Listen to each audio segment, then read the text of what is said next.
ಕನ್ನಡದ ಹೆಮ್ಮೆಯ ನಟ ಡಾಕ್ಟರ್ ಶಿವರಾಜ್ ಕುಮಾರ್ ಅವರು ಇಂದು ಕೇವಲ ಸ್ಯಾಂಡಲ್ವುಡ್ಗೆ ಮಾತ್ರ ಸೀಮಿತವಾಗಿಲ್ಲ. ವಯಸ್ಸು ಹೆಚ್ಚಾದಂತೆ ನಟರು ನಿಧಾನವಾಗುತ್ತಾರೆ ಎಂಬ ಮಾತನ್ನು ಸುಳ್ಳು ಮಾಡುತ್ತಾ, ಈ ವಯಸ್ಸಿನಲ್ಲೂ ಬ್ಯಾಕ್ ಟು ಬ್ಯಾಕ್ ಸಿನಿಮಾಗಳಲ್ಲಿ ನಟಿಸುತ್ತಾ ಪ್ಯಾನ್ ಇಂಡಿಯಾ ಮಟ್ಟದಲ್ಲಿ ತಮ್ಮದೇ ಆದ ಛಾಪು ಮೂಡಿಸುತ್ತಿದ್ದಾರೆ. ಒಂದು ಕಡೆ ಆರೋಗ್ಯ ಸವಾಲುಗಳನ್ನು ಎದುರಿಸುತ್ತಿದ್ದರೂ ಮತ್ತೊಂದು ಕಡೆ ಕನ್ನಡ, ತಮಿಳು, ತೆಲುಗು ಸೇರಿದಂತೆ ಹಲವು ಭಾಷೆಗಳ ಸಿನಿಮಾಗಳಲ್ಲಿ ನಿರಂತರವಾಗಿ ಬ್ಯುಸಿಯಾಗಿರುವ ಶಿವಣ್ಣ ಅವರ ಡೆಡಿಕೇಶನ್ ನಿಜಕ್ಕೂ ಯುವ ನಟರಿಗೂ ಸ್ಫೂರ್ತಿ ಎಂದರೆ ತಪ್ಪಾಗುವುದಿಲ್ಲ.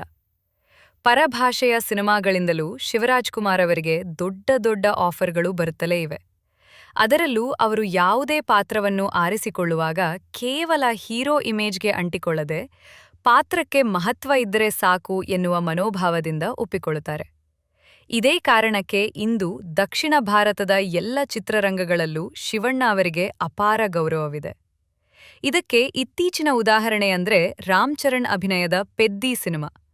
ಈ ಸಿನಿಮಾದಲ್ಲಿ ಶಿವಣ್ಣ ಅವರು ಗೌರಾ ನಾಯ್ಡು ಎಂಬ ಕುಸ್ತಿ ಗುರುವಿನ ಪಾತ್ರದಲ್ಲಿ ನಟಿಸಿದ್ದಾರೆ. ನಾಯಕನ ಜೀವನವನ್ನು ಬದಲಿಸುವ ಗುರುವಾಗಿಯೂ ತಂದೆಯಂತಹ ವ್ಯಕ್ತಿತ್ವ ಹೊಂದಿರುವ ವ್ಯಕ್ತಿಯಾಗಿಯೂ ಅವರು ಕಾಣಿಸಿಕೊಂಡಿದ್ದಾರೆ. ಸಿನಿಮಾದಲ್ಲಿ ರಾಮ್ ಚರಣ್ ಪಾತ್ರವನ್ನ ಗದರಿಸುವ ದೃಶ್ಯಗಳು ಬಂದಾಗ ನಿಜವಾಗಿಯೂ ಒಬ್ಬ ತಂದೆ ಮಗನಿಗೆ ಶಿಸ್ತು ಹೇಳುತ್ತಿರುವಂತೆ ಅನಿಸುತ್ತದೆ ಎನ್ನುವುದು ಸಿನಿಪ್ರಿಯರ ಅಭಿಪ್ರಾಯ.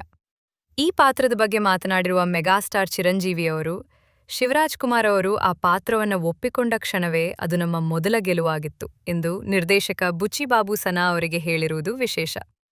ಅಷ್ಟೇ ಅಲ್ಲ, ಅವರು ಅದ್ಭುತ ನಟ ಮಾತ್ರವಲ್ಲ, ಅತ್ಯುತ್ತಮ ವ್ಯಕ್ತಿಯೂ ಹೌದು. ಪಾತ್ರವೇ ಅವರಾಗಿ ನಟಿಸಿದ್ದಾರೆ ಎಂದು ಚಿರಂಜೀವಿ ಕೊಂಡಾಡಿದ್ದಾರೆ.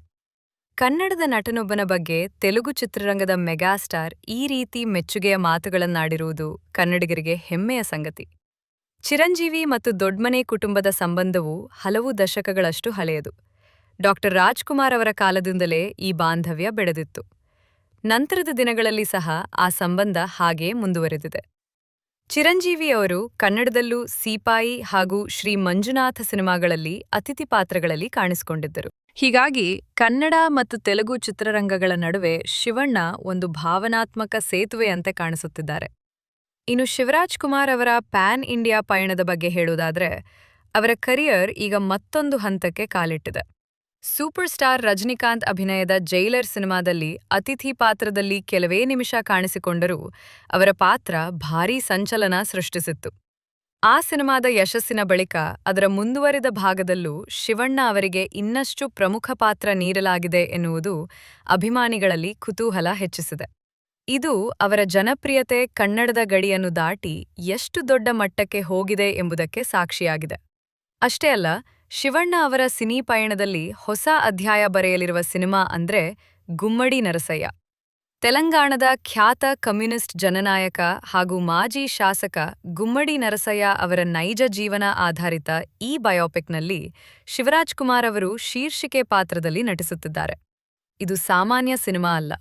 ಸಾಮಾಜಿಕ ಹೋರಾಟ, ಜನಪರ ರಾಜಕಾರಣ ಮತ್ತು ಸರಳ ಜೀವನಕ್ಕೆ ಹೆಸರಾಗಿದ್ದ ನಾಯಕನ ಜೀವನವನ್ನು ತೆರೆಗೆ ತರುವ ದೊಡ್ಡ ಜವಾಬ್ದಾರಿಯನ್ನು ಶಿವಣ್ಣ ಹೊತ್ತಿದ್ದಾರೆ. ವಿಶೇಷ ಅಂದ್ರೆ, ಇದು ಶಿವರಾಜ್ ಕುಮಾರ್ ಅವರು ತೆಲುಗು ಚಿತ್ರರಂಗದಲ್ಲಿ ಪೂರ್ಣ ಪ್ರಮಾಣದ ನಾಯಕನಾಗಿ ನಟಿಸುತ್ತಿರುವ ಮೊದಲ ಪ್ಯಾನ್ ಇಂಡಿಯಾ ಸಿನಿಮಾ. ಇದುವರೆಗೆ ಅತಿಥಿ ಪಾತ್ರಗಳು ಅಥವಾ ವಿಶೇಷ ಪಾತ್ರಗಳಲ್ಲಿ ಕಾಣಿಸಿಕೊಂಡಿದ್ದ ಶಿವಣ್ಣ ಇದೀಗ ಸಂಪೂರ್ಣ ನಾಯಕನಾಗಿ ತೆಲುಗು ಪ್ರೇಕ್ಷಕರ ಎದುರು ಬರಲು ಸಜ್ಜಾಗಿದ್ದಾರೆ. ಕನ್ನಡ ನಟನೊಬ್ಬ ಮತ್ತೊಂದು ಭಾಷೆಯಲ್ಲಿ ನಾಯಕನಾಗಿ ಪ್ಯಾನ್ ಇಂಡಿಯಾ ಮಟ್ಟದಲ್ಲಿ ಸಿನಿಮಾ ಮಾಡುತ್ತಿರುವುದು ಅಪರೂಪದ ಸಾಧನೆ. ಇದನ್ನೆಲ್ಲ ನೋಡಿದಾಗ ಒಂದು ವಿಚಾರ ಸ್ಪಷ್ಟವಾಗುತ್ತದೆ. ವಯಸ್ಸು ಕೇವಲ ಸಂಖ್ಯೆಯಷ್ಟೇ ಎಂಬುದನ್ನು ಶಿವರಾಜ್ ಕುಮಾರ್ ತಮ್ಮ ಕೆಲಸದ ಮೂಲಕ ಸಾಬೀತುಪಡಿಸುತ್ತಿದ್ದಾರೆ. ಒಂದೆಡೆ ಕನ್ನಡ ಸಿನಿಮಾಗಳು, ಮತ್ತೊಂದೆಡೆ ತೆಲುಗು ಮತ್ತು ತಮಿಳು ಚಿತ್ರರಂಗದ ದೊಡ್ಡ ದೊಡ್ಡ ಪ್ರಾಜೆಕ್ಟ್ಗಳು, ಜೊತೆಗೆ ಪ್ಯಾನ್ ಇಂಡಿಯಾ ಸಿನಿಮಾಗಳು. ಇವೆಲ್ಲದರ ಮಧ್ಯೆಯೂ ಅದೇ ಉತ್ಸಾಹ, ಅದೇ ಶಿಸ್ತು ಮತ್ತು ಅದೇ ಸರಳತೆಯನ್ನು ಉಳಿಸಿಕೊಂಡಿರುವುದು ಶಿವಣ್ಣ ಅವರ ದೊಡ್ಡ ಶಕ್ತಿ. ಇಂದು ಕನ್ನಡ ಚಿತ್ರರಂಗದ ರಾಯಭಾರಿಯಂತೆ ಹೊರ ರಾಜ್ಯಗಳಲ್ಲಿ ಗುರುತಿಸಿಕೊಂಡಿರುವ ಶಿವರಾಜ್ ಕುಮಾರ್ ಅವರು ತಮ್ಮ ಅಭಿನಯದ ಮೂಲಕ ಭಾಷೆಯ ಗಡಿಗಳನ್ನು ದಾಟಿ ಸಾಗುತ್ತಿದ್ದಾರೆ.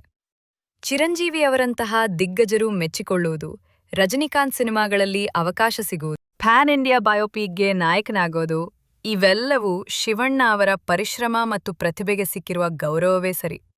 ಕನ್ನಡದ ಈ ನಟರತ್ನ ಇನ್ನೂ ಹಲವು ವರ್ಷಗಳ ಕಾಲ ಭಾರತೀಯ ಚಿತ್ರರಂಗದಲ್ಲಿ ಇದೇ ರೀತಿ ಮಿಂಚಲಿ ಎಂಬುದು ಅಭಿಮಾನಿಗಳ ಆಶಯವಾಗಿದೆ.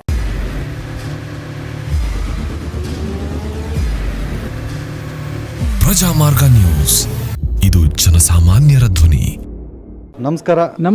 ನೀವು ನೋಡ್ತಾ ಇದ್ದೀರಾ ಪ್ರಜಾಮಾರ್ಗ ನ್ಯೂಸ್. ರಾಷ್ಟ್ರದ ರಾಜ್ಯದ ರಾಜಕೀಯದ ಬಗ್ಗೆ ಹೆಚ್ಚಿನ ಸಿನಿಮಾ ಅಪ್ಡೇಟ್ಗಳಿಗಾಗಿ ಫಸ್ಟ್ ಲೈಕ್ ಮಾಡಿ, ಸಬ್ಸ್ಕ್ರೈಬ್ ಆಗಿ, ಹಾಗೆ ಫಾಲೋ ಕೂಡ ಮಾಡಬೇಕು.